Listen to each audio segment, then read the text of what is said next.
মনে যদি শান্তি দিতে হয়, আদমের হৃদয়ে যদি শান্তি দিতে হয়, না না ওগো জিবরাইল, তুমি ওই ভারতবর্ষের জমিনে দাঁড়িয়ে একবার ফজরের আযান হেঁকে দাও। আরো জোরে বলেন সুবহানাল্লাহ। ও ভারতবর্ষের উম্মতেরা, আমাদের নসিবটা কত চওড়া। আল্লাহ পাক সর্বপ্রথম আযানের বিধান চালু করে দিয়েছে। সর্বপ্রথম এই ভারতবর্ষের জমিনে সিংহালে দাঁড়িয়ে অন্য কেউ নয়, স্বয়ং জিবরাইল আলাইহিস সালাতু ওয়াস সালাম ভারতবর্ষের জমিনে দাঁড়িয়ে আযান হেঁকে দিয়েছিল। আরো জোরে বলেন সুবহানাল্লাহ।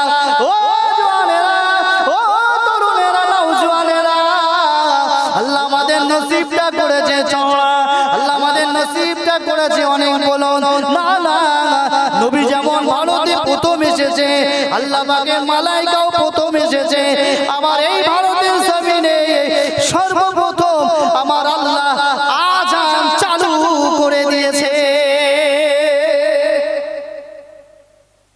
যেই আযানটা হেঁকে দিয়েছে, আমার আল্লাহ পাক সঙ্গে সঙ্গে এসএমএস করে দিল, এই চন্দ্র, হে সূর্য, আমি আল্লাহ পাক তোমাদেরকে অনুমতি দিলাম। তোমাকে বানানোর পরে, হে সূর্য, তোমাকে বানানোর পর থেকে তুমি আমার কাছে সদা সর্বদা ফরিয়াদ করো, আল্লাহ আমি কি পূর্ব গগন থেকে উঠব? আল্লাহ আমি কি পূর্ব গগন থেকে উঠব? এই চাঁদ, তুমি আমার কাছে বানানোর পর থেকে বলেছো, আল্লাহ আমি কি পশ্চিম গগন থেকে উঠব? যাও, আমি আল্লাহ পাক ভারতবর্ষের জমিনে যখন আযানটা হেঁকে দেওয়ার বিধান দিয়েছি, এখন তো তোমাকে উঠতেই হবে। আমার আল্লাহ পাক সেদিন বলে দিয়েছিল, হে সূর্য যাও, তুমি পূর্ব গগন থেকে আস্তে আস্তে টুক টুক করে উঠে যাও। পূর্ব গগন থেকে যখন সূর্যটা উঠেছে, হযরত আদম আলাইহিস সালাতু ওয়াস সালাম আমাদের আব্বা জান একটু দুনিয়ার চারিদিকে চোখটা যখন লাগায়, চারিদিকে যখন চোখটা ঘোরাচ্ছে, আমাদের আব্বা জান আদম আলাইহিস সালাম মুচকিয়ে মুচকিয়ে তখন হাসছে। সুবহানাল্লাহ, মুচকে মুচকে তখন হাসতে লেগেছে। চারিদিকটা আলো, চারিদিকটা দেখছে, মনের মধ্যে এবারে শান্তি, অন্ধকারটা দূরে সরে গেছে।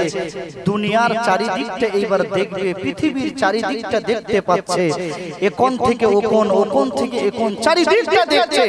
আদম আলাইহিস সালামের মনের মধ্যে একটা শান্তি, একটা আনন্দ, একটা উৎফুল্ল সৃষ্টি হয়ে গেছে। ওই মুচকে মুচকে হাসিটা আমার আল্লাহ পাকের ভালো লেগে গেছে। সুবহানাল্লাহ বলেন। আল্লাহ বা জানিয়ে দিল, আদম, হে আমার মালাইকা, আমার আদমকে বলে দাও, আমার আদমকে বলে দাও, আমার আদম যখন খুশি হয়েছে, আমার আদম যখন খুশি হয়েছে, মুচকিয়ে মুচকিয়ে যখন হেসে ফেলেছে, তাহলে ওই জমিনে, সিংহালের জমিনে আমার নামে, আমার দিকে তাকিয়ে, আমার ওই জমিনে দাঁড়িয়ে দাঁড়িয়ে দুরাকাত শুকরানা নামাজ আদায় করতে বলে দাও। আরো জোরে বলো সুবহানাল্লাহ। হে ভারতবর্ষের উম্মতেরা, হে হাবিবে পিয়ারার গোলামেরা, আল্লাহ পাকের বান্দা বান্দিরা, কতটা আমরা আমাদের কপালটাকে ফাটিয়েছি দেখেন। আমাদের ভারতবর্ষের জমিনে আমার আল্লাহ বড় ভালোবেসে নবী পাঠালেন সর্বপ্রথম। আমার এই ভারতবর্ষের জমিনে সর্বপ্রথম মালাইকা জিবরাইল পাঠালেন।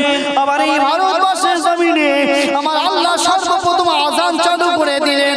আমার আল্লাহ পাক এই ভারতবর্ষের জমিনে সর্বপ্রথম নামাজের বিধান চালু করে দিলেন।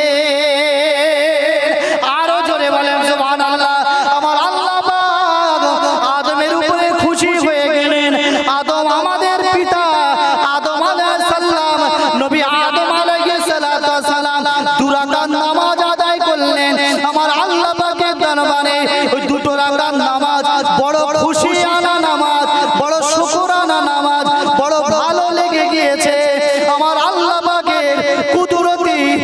অন্তরে ভালো লেগে গিয়েছে।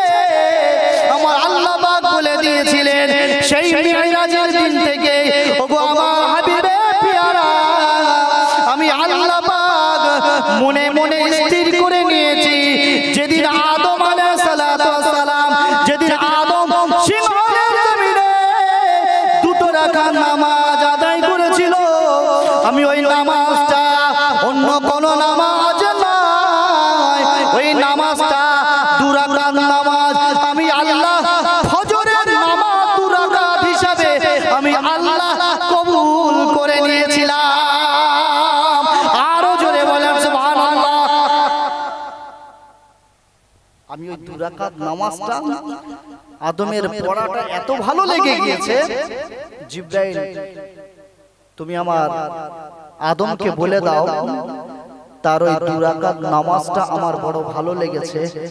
আর হাবিবে পিয়ারার সঙ্গে আরশে মুআল্লায় সেদিন গল্প করেছে, হাবিব আমি এই আদমের দু রাকাত নামাজটা বড় কবুল করে ওটা ফজরের দু রাকাত নামাজ হিসাবে আমি আল্লাহ সিলেক্ট করে রেখে দিয়েছিলাম। সুবহানাল্লাহ। আল্লাহু আকবার। তাকদীর আমাদের কথা। এই ইজ্জত ওয়ালা সেজে ইজ্জত ওয়ালার ঘরে জন্মগ্রহণ করে আজকে আমরা কিন্তু বাবু বড় বেইজ্জতি হয়ে যাচ্ছে। এই ইজ্জতটাকে নিয়ে বেইজ্জতি করছি আমরা, বড় বেইজ্জতি করছি। এর পানিশমেন্ট কিন্তু একদিন গুনতে হবে। এর পানিশমেন্ট একদিন আমাকে আপনাকে গুনতে হবে। কেন? হাবিবে পিয়ারার ইজ্জত, হাবিবে পিয়ারার মহব্বত আমাদের মধ্যে যদি না থাকে, তাহলে আমার আল্লাহ পাক হাসরের ময়দানে আমাদেরকে তার রহমতের কোলে মোটেও নেবে না। কেননা যার ভিতরে হাবিবে পিয়ারার ভালোবাসা নেই, মহব্বত নেই, আমার আল্লাহ তাকে নেবে না। আল্লাহ পাকের হাবিবে পিয়ারাকে আমার আল্লাহ জানিয়েছে, হাবিব তুমি বিশ্বের মানব মণ্ডলীকে জানিয়ে দাও, কুল ইন কুনতুম তুহিব্বুনাল্লাহ ফাত্তাবিউনি ইহবিবকুমুল্লাহ। হাবিবে পিয়ারা, কেউ যদি আমি আল্লাহ আমাকে পেতে চায়, সে যেন আগে তোমার ভক্তিত্ব অর্জন করে, তোমার সঙ্গে মহব্বতটা যেন স্থাপন করে নেয়।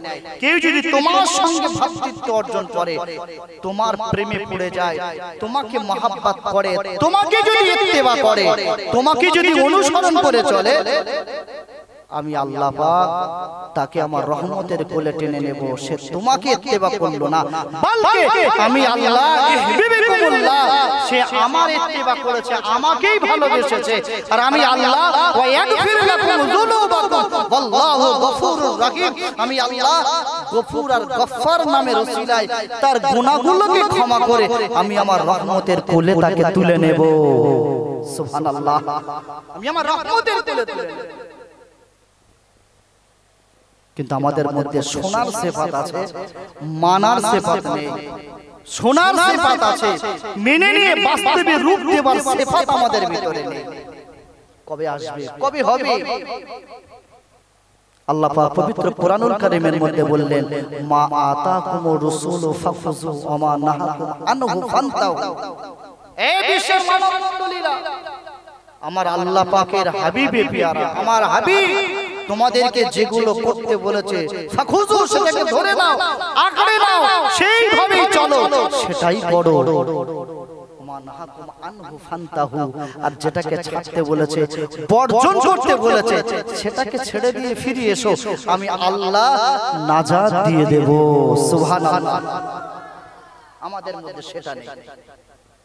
আল্লাহ পাকের নবী যেটা নিষেধ করেছে সেটাই আমরা করি, যেটা থেকে বর্জন করতে বলেছে, বর্জন থাকতে বলেছে, সেটাই আমরা করি, কিন্তু যেটি করতে বলেছে সেটা আমরা করি না। জানেরা যুবকেরা, ও আল্লাহ পাকের বান্দারা, আল্লাহ পাকের বান্দেরা, জানেন জানেন আমাদের নবী সাইয়্যিদুল মুরসালিন খাতামুন নবিয়্যিন, নবী আমার এতটা আমাদেরকে ভালোবাসেন, এতটা প্যার করেন, এই হিন্দুস্তানের জমিনকে এতটা ভালোবাসে, এতটা প্যার করেন, বারে বারে বারে বারে বলতেন, জানো বাবা সাহাবারা, হিন্দুস্তানের জমিনটা থেকে আমি রাসূলুল্লাহ আমার নাক বরাবর একটা সুঘ্রাণ আসছে, ইসলামের সুঘ্রাণ, কলেমার সুঘ্রাণ আমার নাক পর্যন্ত আসে। ও সাহাবারা, আমি আল্লাহ পাকের হাবিবে পেয়ারা জানিয়ে দিলাম, আমি তো যেতে পারলাম না, আমি তো যেতে পারলাম না ভারতবর্ষের জমিনে, তবে আমার হৃদয়টা সদা সর্বদা ভারতের দিকে তাকিয়ে আছে, আমার অন্তরটা সদা সর্বদা ভারতের দিকে আছে। আমার অবাতের পার, আমার মুখটা না না একটু ভারতের দিকে উঁচা করে দিও। আরো জোরে বলেন সুবহানাল্লাহ। ও জওয়ানেরা, ও যুবকেরা, আল্লাহ পাকের হাবিবে পেয়ারা, আল্লাহ পাকের হাবিবে পেয়ারা ইন্তেকালের পর তার আওলাদের সঙ্গে দিদার করলেন। ওফাতের পরেও ভারতবর্ষের কথা বলেন নাই, কলিজাটা তৃপ্তি এসে যাবে শোনেন, কলিজাটায় মাম, এই কলিজাটায় তাসাল্লি আসবে শোনেন। আল্লাহ পাকের হাবিবে পেয়ারা রওজা মুবারকের ভিতর থেকে তার একটি আওলাদ থেকে বাগদাদের জমিনে আল্লাহ পাকের হাবিবে পেয়ারা ওই স্বপ্ন যোগে আওলাদের রাসূলের সঙ্গে দিদার করল। ও বাবা আওলাদের রাসূল, আমি আল্লাহ পাকের হাবিবে পেয়ারা, আমি ভারতবর্ষের জমিনে যাওয়ার আমার বড় ইচ্ছা ছিল, আমার বড় তামান্না ছিল, আমার বড় ইরাদা ছিল। কেন না ওই ভারতবর্ষের জমিনটাকে আমি ভালোবাসি, শুধু আমি ভালোবাসি না, আমার আল্লাহ পাক ভালোবাসে। ও বাবা আমার আওলাদ, একটা কথা শুনে রেখে দাও, একটা কথা জেনে রেখে দাও, তোমার কাছে আমার মাথা মোবারকের, আমার মাথার কিছু চুল মোবারক তোমার কাছে আমানত আছে বাবা। ওই তোমার কাছে আমানত, তোমার কাছে যে আমার মাথার চুল মোবারকটা আমানত রয়েছে বাবা, ওটা তোমার কাছে রেখো না, ওটা তোমার কাছে রেখো না। আমি রাসূলুল্লাহ জিন্দাখানাতে আমি আমার উম্মাত, ভারতবর্ষে উম্মাতের হাদিয়া দিতে পারিনি, আমি পুরস্কার দিতে পারিনি, তবে হ্যাঁ ও আমার আওলাদ, বাগদাদের জমিনে নয়, বাগদাদ থেকে ভারতবর্ষের জমিনে চলে যাও। ভারতবর্ষের যিনি লিডার, ভারতবর্ষের যিনি আছেন লিডার, ভারতবর্ষে এই মুহূর্তে যিনি আছেন বাদশা ঔরঙ্গজেব, তার হাতে গিয়ে একটু ভারতবর্ষে আমার এই চুলটা হাদিয়া করে দিয়েছো। আরো জোরে বলেন সুবহানাল্লাহ। যাও না বেটা, আমি যেতে পারিনি ভারতবর্ষে, তাদের একটু হাদিয়া দেব, হাদিয়াটাও দিতে পারিনি, তোমার কাছে আমার চুল আছে, ওই চুল মোবারকটা নিয়ে ভারতবর্ষের জমিনে চলে যাও, জলদি চলে যাও। বাচ্চা ঔরঙ্গজেবের হাতে গিয়ে একটু দিয়ে দাও, ওটা ভারতবর্ষের জমিনে ভারতবাসীদের জন্য আমি আল্লাহ পাকের নবী একটা হাদিয়া পাঠিয়ে দিলাম। সুবহানাল্লাহ। বাগদাদের জমিনে যে আওলাদে রাসূল যিনি ছিলেন, ফজরের নামাজের পরে আর স্থির থাকতে পারলেন না, সেই চুল মোবারকগুলোকে নিয়ে আমার হাবিবে পেয়ারা, আল্লাহ পাকের হাবিবে পেয়ারার সঙ্গে বেইজ্জতি হয়ে যাবে, এটা আমার আল্লাহ কোনো মতেই মেনে নেবে না। সঙ্গে সঙ্গে চলে আসলেন ভারতবর্ষের জমিনে চলে আসলেন। খুঁজে খুঁজে তালাশ করে বাদশা ঔরঙ্গজেবের দরবারে গিয়ে হাজির হয়ে গেলেন। সুবহানাল্লাহ। আওলাদে রাসূল বাদশা ঔরঙ্গজেবের কাছে এসে বলল, ও ভারতের বাদশা ঔরঙ্গজেব, আমি গোলাম আওলাদে রাসূল, আমি গোলাম আওলাদে রাসূল, আমি আমার বসবাস বাগদাদের জমিনে। গত রাতে আল্লাহ পাকের হাবিবে পেয়ারা আমার মায়া নবী, আমার দরদি নবী আমার সঙ্গে দিদার দিয়েছে, আমার সঙ্গে সাক্ষাৎ দিয়েছে। যখন এই বাদশা ঔরঙ্গজেবের কাছে আওলাদে রাসূল পরিচয় দিয়েছে, বাদশা ঔরঙ্গজেব সিংহাসনে বসা সঙ্গে সঙ্গে আওলাদে রাসূলের তাজিমে আর বসে নয়, সঙ্গে সঙ্গে দাঁড়িয়ে পড়েছে। না আপনি আওলাদে রাসূল, সঙ্গে সঙ্গে সিংহাসন ছেড়ে দিয়ে দাঁড়িয়ে গিয়েছে আওলাদে রাসূলের সম্মানার্থে। নবীর ইজ্জত কতটা করেছে। কি ব্যাপার বাবা, তোমার সঙ্গে আমার মায়ার নবীর দিদার হয়ে কি কথা হয়েছে, কি কথা হলো? হুজুর, আমার সঙ্গে গত রাতে আল্লাহ পাকের নবীর সঙ্গে দিদার, আল্লাহ পাকের হাবিবে পেয়ারা মনটা খারাপ করে আমাকে বলল, বাবা বেটা আমি ভারতবর্ষের জমিনে যেতে পারিনি, তাদের কোনো হাদিয়া দিতে পারিনি, তবে বেটা তোমার কাছে আমার কিছু চুল আছে, কয়েকটা চুল আছে, এই চুলটা ভারতবর্ষের আমার উম্মতদের জন্য আমি হাদিয়া করে দিলাম, যাও না এটা ভারতবর্ষের যিনি বাদশা আপনার নামটা করলো বাদশা ঔরঙ্গজেবের হাতে তুলে দাও, তাই আমি আপনার কাছে দিতে এসেছি। হুজুর এটা আপনি সদরে গ্রহণ করে নেন। এখন তো মব লিঞ্চিংয়ের দুনিয়া চলছে, এই মুহূর্তে মব লিঞ্চিং হচ্ছে না, কোন সময় আরজি করে হচ্ছে, কোন সময় হরিয়ানায় হচ্ছে, সন্দেহবশত মব লিঞ্চিং, সন্দেহ করে কত সুন্দর মারপিট হচ্ছে। এই ট্রেনে আমার বাবুকে কি করলো, লজেন্স পেপারে। এই মব লিঞ্চিং কিন্তু আমার আল্লাহ পাক ভালোবাসে না, সন্দেহ আমার আল্লাহ পাক ভালোবাসে না। বাচ্চা ঔরঙ্গজেব বলল, বাবা তুমি আওলাদে রাসূল এটা আমি মেনে নিচ্ছি, কিন্তু তোমার কাছে যে দয়ার নবীর চুল মোবারক আছে এটা কি সত্য, এটা কি সঠিক? আমি একটু যাচাই আর বাছাই করে নিতে চাই। তুমি তো ভণ্ডামো করতে পারো, অন্য কোন চুল দিয়ে তুমি তো আমার সঙ্গে অন্য রকম গাদ্দারি করে চলে যেতে পারো। আওলাদে রাসূল মনটা খারাপ হয়ে গেল। এই বাদশা ঔরঙ্গজেব রাহমাতুল্লাহ আলাইহি, হুজুর এটা দয়ার নবীর চুল মোবারক, আপনি যেভাবে পারেন আপনি পরীক্ষা নিতে পারেন, আপনি পরীক্ষাটা নেন। হ্যাঁ অবশ্যই আমি চুলটা যখন দয়ার নবী বলছেন আমি মেনে নিচ্ছি, কিন্তু এটা যে আপনি হাদিয়া স্বরূপ পাঠিয়েছেন আমি এটি সন্দেহ মুক্ত করে নিতে চাই, আমি আমার ভিতরে যেন কোনো সন্দেহজনক কিছু না হয়, আমি এটাকে পরীক্ষা করতে চাই। আওলাদে রাসূল এবং বাদশা ঔরঙ্গজেব কি করা যায়, কি করা যায় এমন করতে করতেই আওলাদে রাসূল বলছে, হে বাদশা ঔরঙ্গজেব আমার জেহেনে একটা বুদ্ধি এসেছে, আপনি এই কাজটা করেন। কি? আপনি একটা কাজ করেন, আপনি একটা আগুন ধরান, আগুন জ্বালান, দয়ার নবীর যদি চুল হবে তাহলে ওই আগুন দয়ার নবীর চুল মোবারক থেকে পোড়াতে পারবে না। সুবহানাল্লাহ বলেন। বাদশা ঔরঙ্গজেব বলল, হ্যাঁ বাবু এটাই ঠিক কথা, এটাই করা যায়। সোনা মানে কেনা নাও জোয়ানেরা তরুণে না, ও তারা এদিয়ার পাগলেরা, ও তারা এদিয়ার যুবকেরা, আল্লাহ পাকের হাবিবে পিয়ারা দেওয়ানারা পাগলেরা একবার দেখেন হৃদয়ে শান্তি গিয়ে যাবে। আগুনের ব্যবস্থা করলো বাদশা ঔরঙ্গজেব, আগুনের ব্যবস্থা করেছে। আগুনের ব্যবস্থা করার পরে বলল, ও আওলাদে রাসূল বাবা তোমার চুলগুলো তুমি বার করো, তোমার কাছে যে নবীর হাদিয়া আছে চুল মোবারক সেটাকে তুমি বার করো।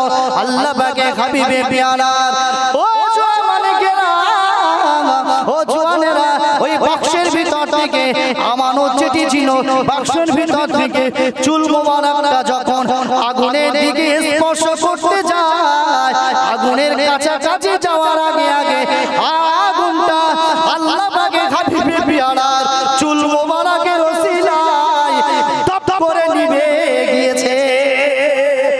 আর জোরে বলেন সুবহানাল্লাহ, নারে তাকবীর।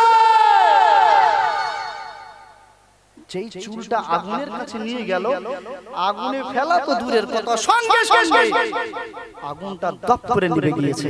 সুবহানাল্লাহ। সন্দেহ।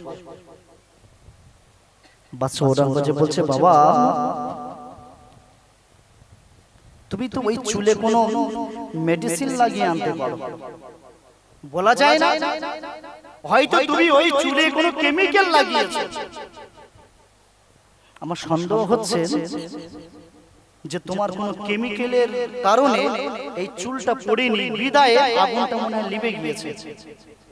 তবে আমার মনের মধ্যে থেকে দাগটা যদি কেটে যায় খুব ভালো হয়, আর একটা পরীক্ষা করা হয়।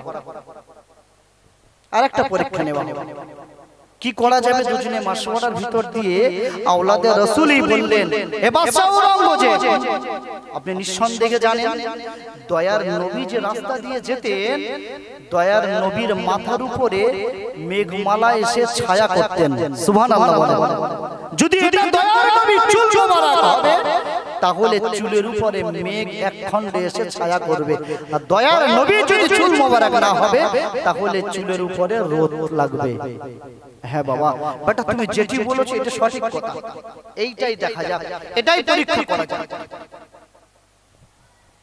আল্লাহু আকবার বাদশা ঔরঙ্গজেবের হৃদয়টা কিন্তু টুকরা টুকরা হয়ে যাচ্ছে হৃদয়টা যদি আওলাদে রাসূল সামনে আছে একেবারে সম্মুখে দাঁড়িয়ে আছে হৃদয়টা কিন্তু ফেটে যাচ্ছে কিন্তু না এটা যেন সন্দেহভাজন না হয় সন্দেহযুক্ত না হয় এর মধ্যে যেন কোনো কনফিউজ না থাকে সন্দেহ না থাকে শোনা মানে কেন নওজওয়ানেরা ও আল্লাহ বাগে পাগলেরা ও হাবিবে পিয়ারা দেওয়ানারা আল্লাহ বাগে হাবিবে পাগলেরা ও তারাগে দিয়া আল্লাহ বাগে হাবিবে পিয়ারার মাস্তানারা আল্লাহ বাগে হাবিবে দেওয়ানারা ওদিন দেখা গিয়েছিল ওদিন দেখা গেল আল্লাহ বাগে হাবিবে পিয়ারার ওই চুল মোবারকটা বাক্স থেকে যখন বার করা হয়েছে বাক্স থেকে যখন বার করা হয়েছে ঘরের ভিতর থেকে ওই বাক্স থেকে যখন চুলটা বার করে বাইরে নিয়ে আসা যায় দেখতে পাওয়া যায় পোখর উত্তর ছিল পোখর উত্তর না না ওই সময় কিতাবওয়ালা বর্ণনা করেছে মুসান্নিফ আলা রহমান তিনি বর্ণনা করেছে ওদিন দেখা গিয়েছিল বাক্সটা থেকে যখন চুলটা যখন দরওয়াজা থেকে আস্তে আস্তে পার করে রোদটা আস্তে আস্তে সরে যায় আর চুলের উপরে যেন এক খণ্ড মেঘ এসে একেবারে ছায়া করে দিয়েছে আরো জোরে বলেন সুবহানাল্লাহ ও সম্মানিকেরা ও জওয়ানেরা ও তরুণেরা নওজওয়ানেরা মায়েরা বোনেরা বেটিরা আল্লাহ পাকে হাবিবে প্যারার উম্মত সেজে আমাদের নসিবটা করেছে আল্লাহ চওড়া আল্লাহ পাকে হাবিবে প্যারার উম্মত সেজে আল্লাহ আমাদের ইজ্জতটা করেছেন বড় একটা কথার উপরে আমি বয়ান করছি আল্লাহ আমাদের শ্রেষ্ঠ বান্দা বানিয়েছে শ্রেষ্ঠ উম্মত বানিয়েছে শ্রেষ্ঠ নিয়ামত আমাদের নসিবে কুরআন নামক নিয়ামত দিয়েছে কলেমাতুত তাইয়্যিব আফজাল কলেমা দিয়েছে আফজাল ইবাদাতুস সালাহ দিয়েছে সমস্ত কিছুটাই এক নাম্বার দিয়েছে কিন্তু এই বান্দা বান্দি যদি এক নম্বরের খাতা থেকে ইজ্জতটাকে যদি বেইজ্জতি করে কবরে চলে যায় আমার আল্লাহ পাক তাকে ছাড়বে না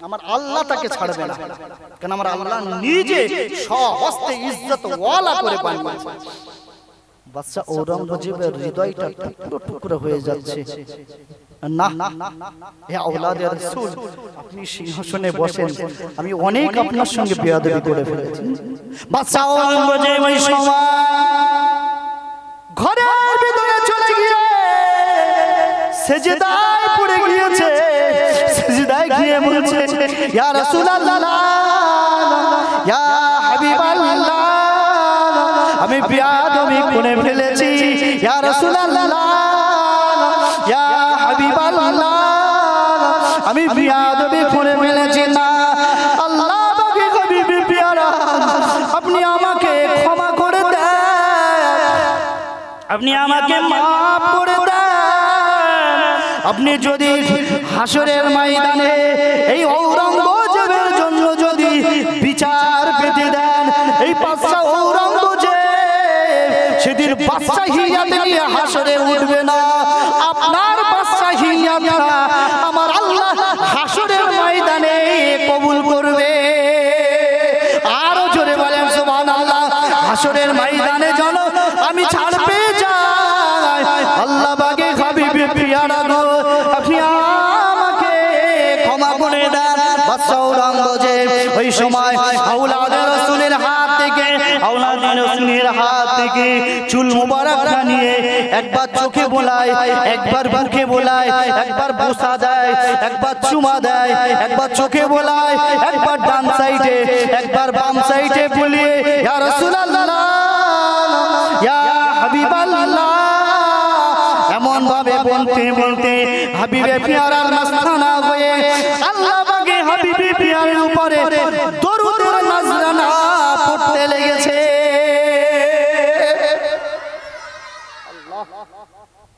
আপনি আমাকে ক্ষমা করে দেন, আল্লাহ পাকের হাবিবে পিয়ারা চুল মোবারকটা নিয়ে হয়তো বেইজ্জতি করেছে, আল্লাহ এই দরুদের হুরমতে আল্লাহ আপনি আমাকে ক্ষমা করে দেন। কিতাবের পাতায় লেখা ওই চুল মোবারকটা বাদশা ঔরঙ্গজেব নিয়ে অন্য কোন জায়গায় নয়, আজ যারা আজমিরে যাচ্ছে, যারা বোম্বাইতে যাচ্ছে, যারা কাশ্মীরে যাচ্ছে, তাদেরকে একটু জিজ্ঞাসা করুন ওই কাশ্মীরে একটা মসজিদ আছে, সেই মসজিদটা নবীজি চুল মোবারকের নামে, মসজিদটার নাম হলো হযরত বাল মসজিদ। নবীজি চুল মোবারক মসজিদ, হযরত বাল মসজিদ। ওই মসজিদে আজ পর্যন্ত আশা করা যায় শেষ পর্যন্ত দেখে এসেছেন, কিন্তু মজার ঘটনাটা বাবু দেখেছে কি সেটা জানি না, যেটা এবার আমি বলবো। কাশ্মীরের জমিনে হযরত বাল মসজিদে ওই চুল মোবারকটা মিম্বারের উপরে বাক্সের ভিতরে রাখা আছে, আর কোনদিন নয়, কেবল মাত্র শুক্রবার জুমার দিনে ওটা দেখানো হয়, কাজ দিয়ে ঘেরা আছে। মজার কথা এবারে শুনুন, চাচাজি আমার বাবু, আমার গুরুজন, আমার আব্বার সমতুল্য, উনি ফলো করেছেন কি জানি না, যারা গিয়েছে আশিকে রাসূলদের থেকে বর্ণনা।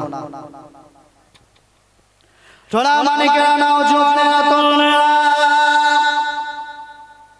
ও আল্লাহ পাকে বান্দারা, ও আল্লাহ পাকে বান্দিরা, আল্লাহ পাকে হাবিবে পিয়ারা ভারতবর্ষের জমিনে আসতে পারেনি বটে, আসতে পারেনি বটে, তবে তানার হৃদয়টা সদা সর্বদা ভারতবর্ষের দিকে, তানার মুখ মোবারকটা জেসে মোবারকটা আমাদের দিকে আছে।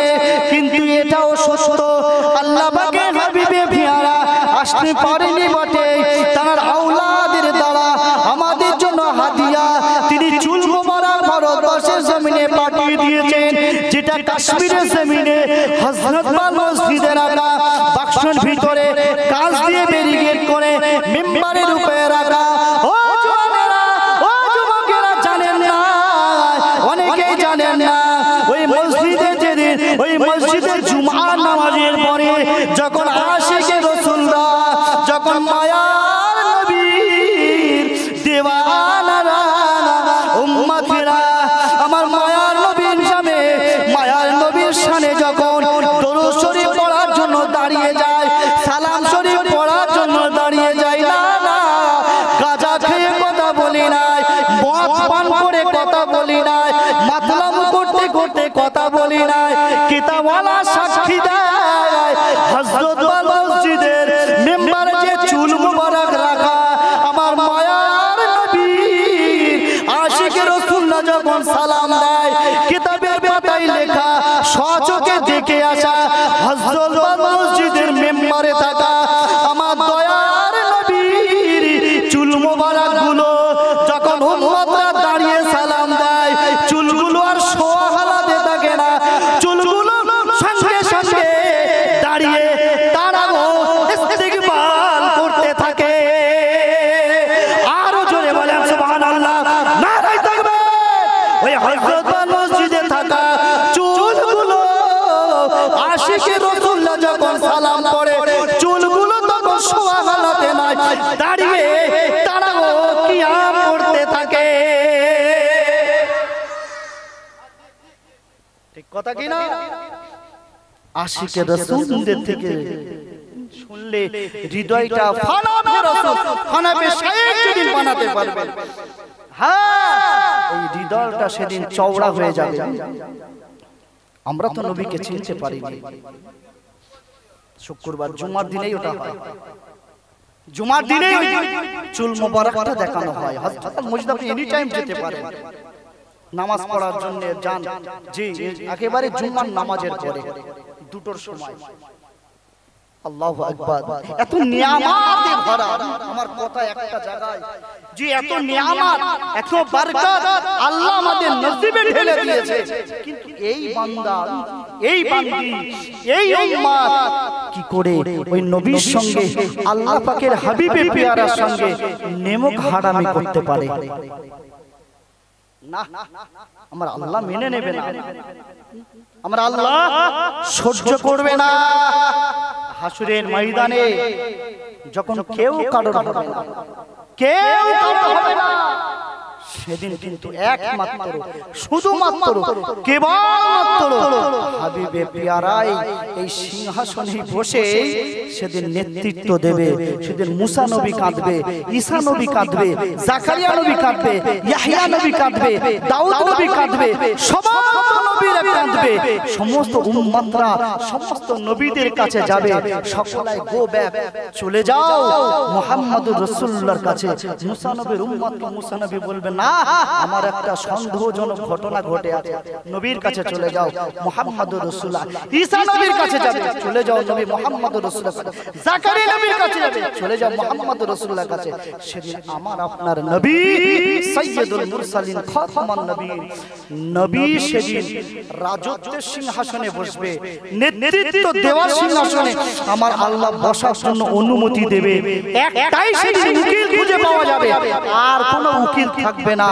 কিন্তু কথা হলো আমার এটাই, সেদিন ওই উকিলের আমি উকিলটা যে ধরতে যাব সেই মুখ আমার থাকবে তো?